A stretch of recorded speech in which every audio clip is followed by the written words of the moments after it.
Chapter 22.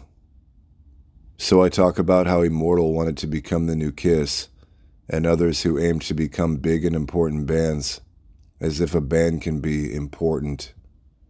But what about me? Had I no grand plans for Burzum? Initially, and for a long time, I just played music because I had nothing better to do.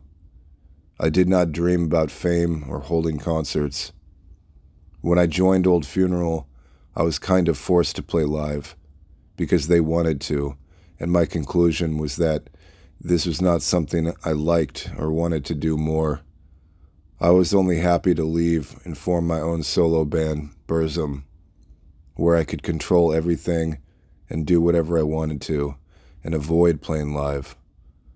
My ambition was to release albums, not to play concerts, not to become recognized by passerby when out in the public. So yeah, I was not the typical metalhead.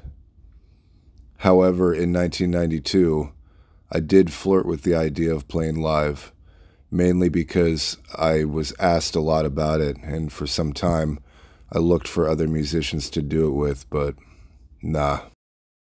It took forever to teach them even the simplest riffs, and perhaps worst of all, I had to relate to other musicians again. A special kind of obnoxious breed, I have to say, almost as bad as people who call themselves artists. I quickly abandoned that idea and walked away from it and have never looked back. If you will, I can explain how Burzum was intended by me. First of all, when I produced the albums, the microphones for the drums were set up so that when you put on a headset and started listening to it, you would hear it from the perspective of the musician playing the music, mainly from the perspective of the drummer. You were the musician, in a sense, playing the music when you listened to it. Naturally, this would work less well at a concert, where you would get an inverted sound picture presented to you. Yes, Burzum was made by me, but also first and foremost for me. I wanted to listen to it, and I wanted that the way I heard it when I made it. This is how I imagine Burzum being listened to as well, in solitude, on a Walkman or on a normal stereo with a headset, or indeed in the car.